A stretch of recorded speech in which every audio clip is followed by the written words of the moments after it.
we're going to be talking about mines tokens, what's the difference between a regular token and a mines token, which is actually a utility token, and what's the best way to acquire these, what should you do with them, how do you boost with those tokens. I had several questions asked around this very recently. It was either yesterday or today, and I wanted to do this before the end of the day so that I could get this out and hopefully share some insights and help people learn a little bit more. So let's just dive right into it. When you scroll down on your profile, you will see wires and tokens.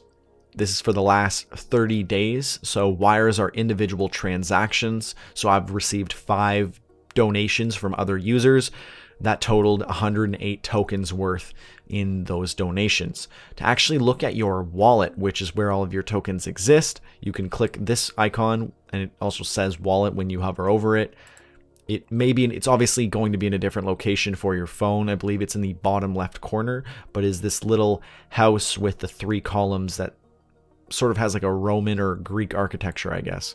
So here you'll see your total amount of tokens, and this is your on-chain and off-chain. Here they show you the difference. Off-chain tokens is what you really want to focus on. On-chain tokens is what you would buy from mines, but I might get a little flack from this, but mines, buying the tokens from mines is going to cost you 15 cents a piece, I believe. And it also costs money to spend these on-chain tokens because you have to use gas fees on Ethereum. And for people who don't know anything about blockchain and what I'm talking about, don't even worry about this because we're not going to deal with any of the on-chain tokens or anything like that. And I'm going to show you what you're going to do instead. So we want to focus on off-chain tokens, and off-chain tokens are tokens that you receive as a reward for the interactions on your profile, and also from other people who have earned tokens, and then they can donate those tokens to you. And those would all go to your off-chain address unless they made their tokens on-chain, because you can take your off-chain tokens and put them on-chain, but you never want to do that because then if you want to spend them, it's going to cost you money when you otherwise didn't have to. So if you keep them all on the off-chain, you're good. You won't have any issues. And the problem is you can't even sell tokens from mines in an exchange because it is a utility token.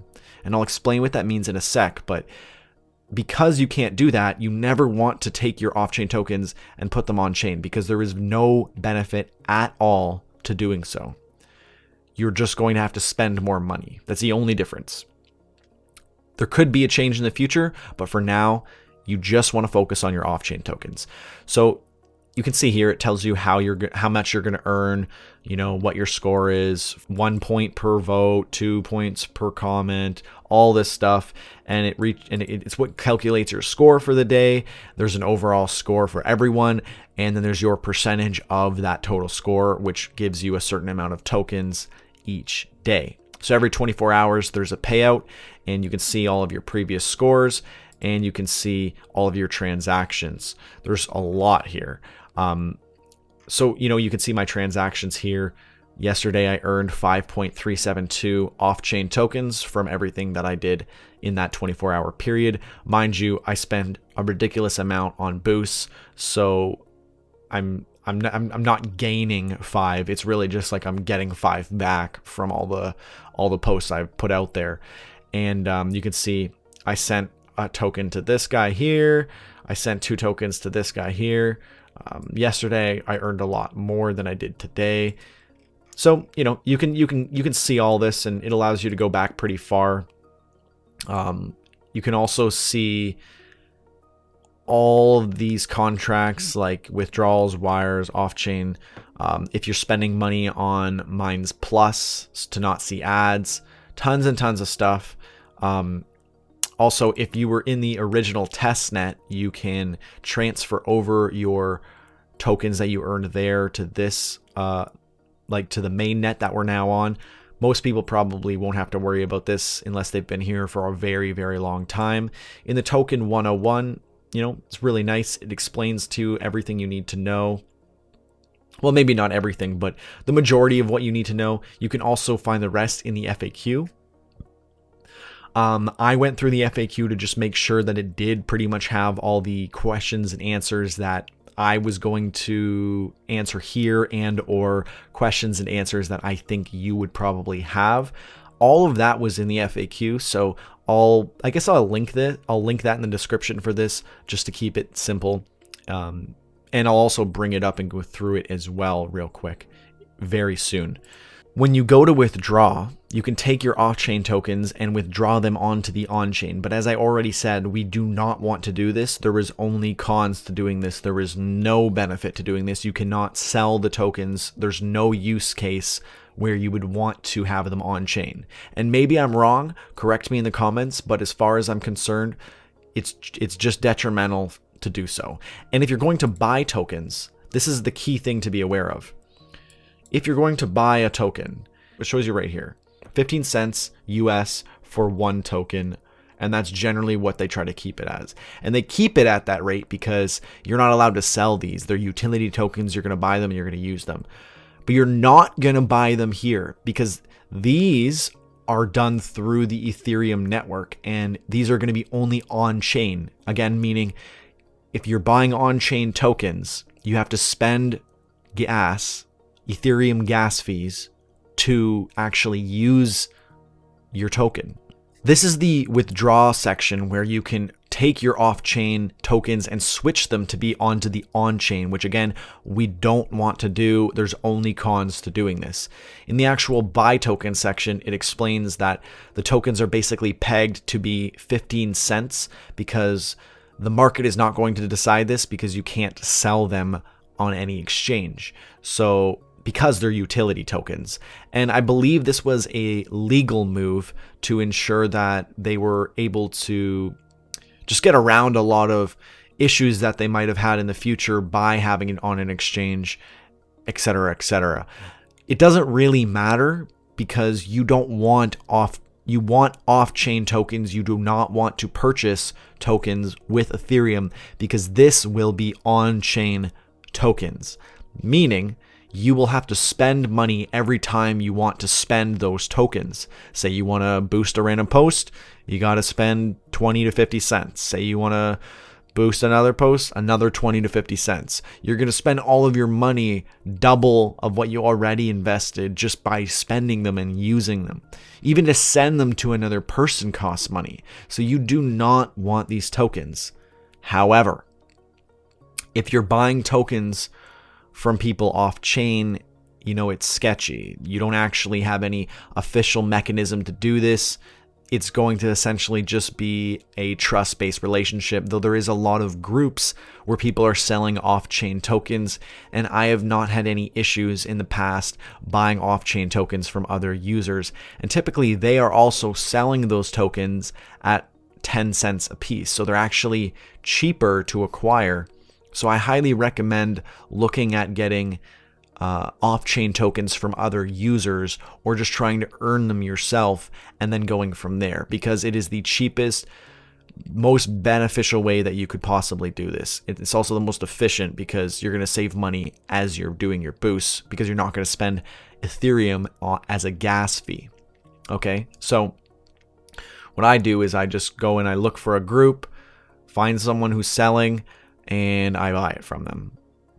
There may be better ways in the future, but for now, that's kind of what you're left with. So you do have the security issue of, maybe them not following through or what have you.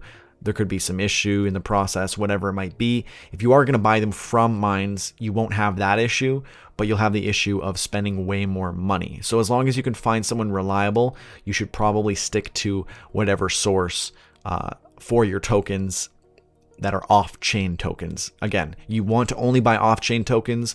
They're cheaper and you don't have to spend anything to use them.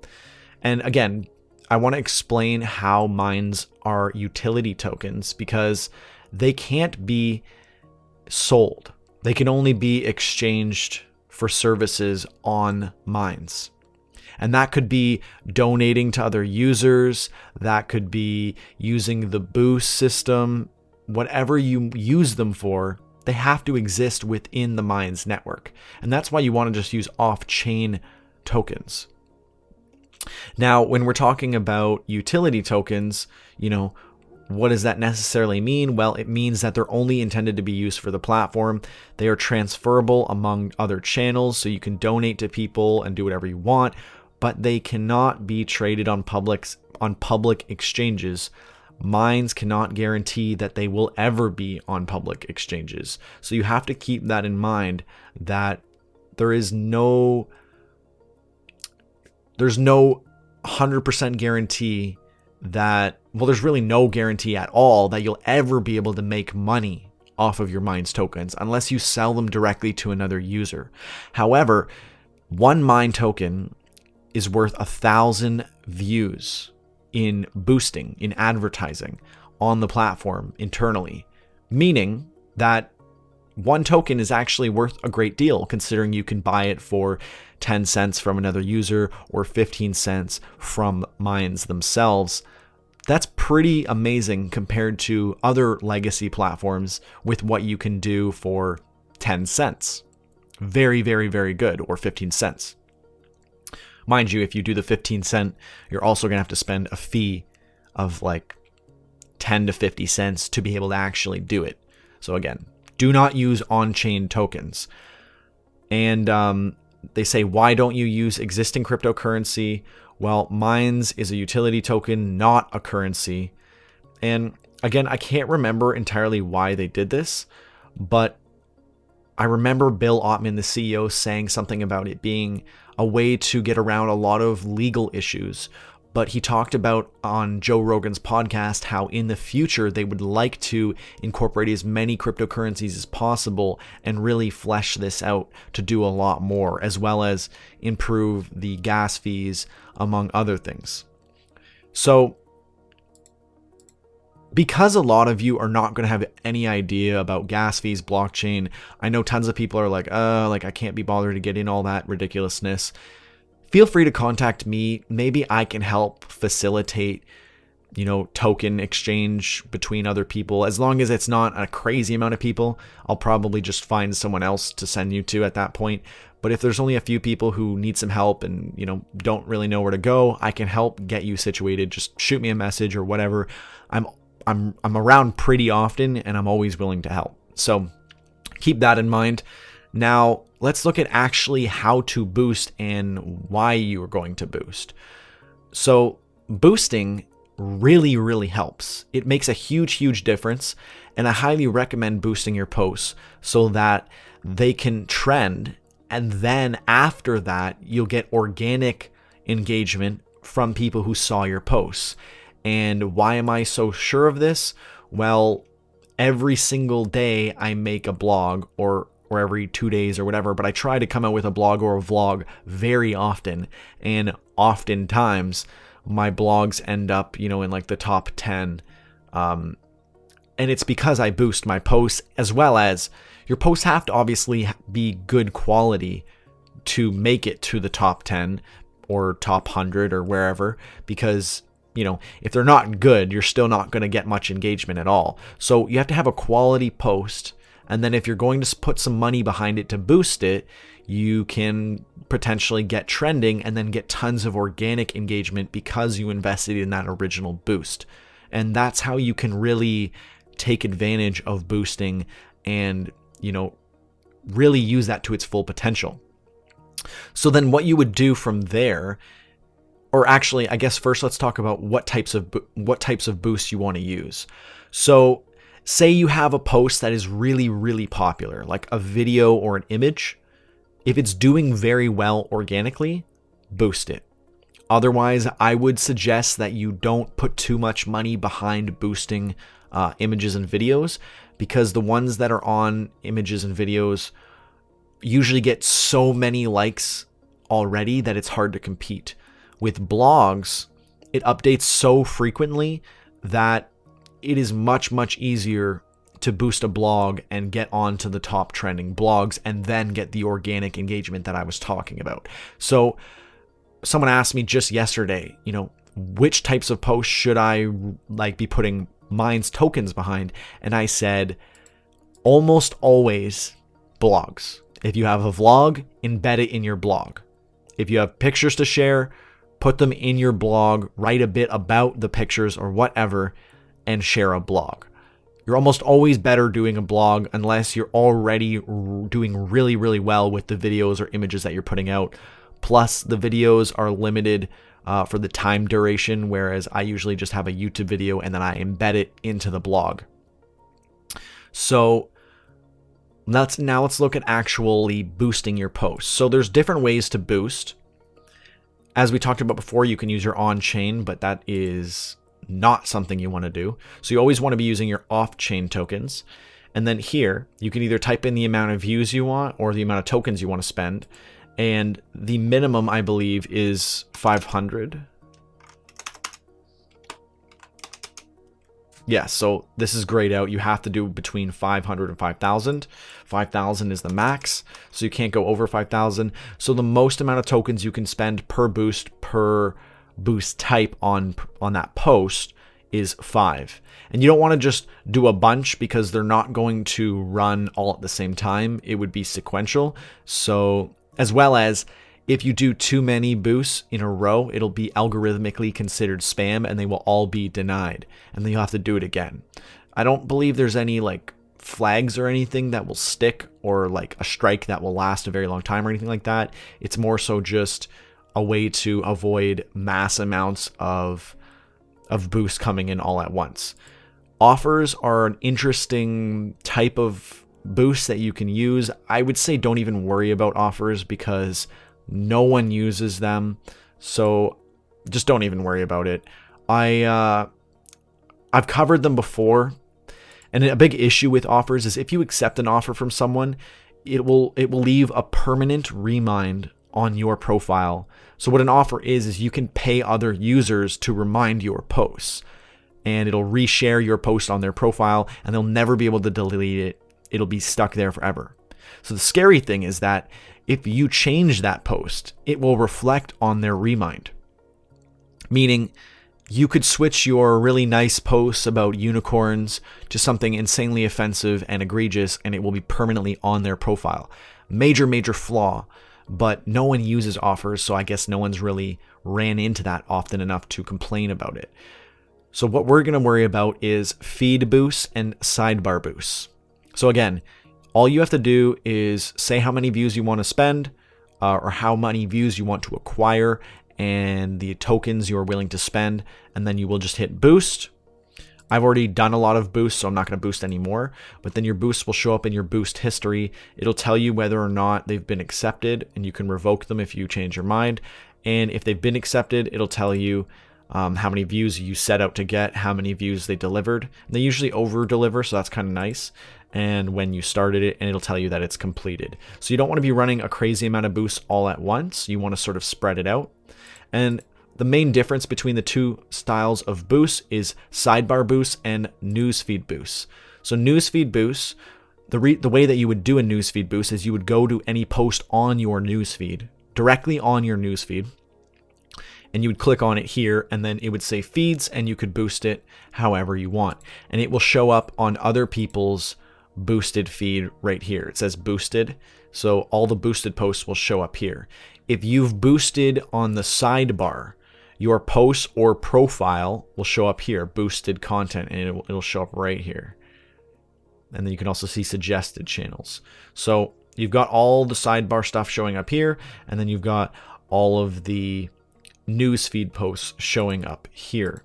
So the way you can do a sidebar boost is you can either promote your profile. So say you want more people to follow you, you can do it through here, right below your bio, you've got boosts, and you can do it like that. Or if you directly click into a video, image, or blog like this, within this section, when you hit boost, it will say sidebars, meaning that your boost will show up on the sidebar, not on the newsfeed.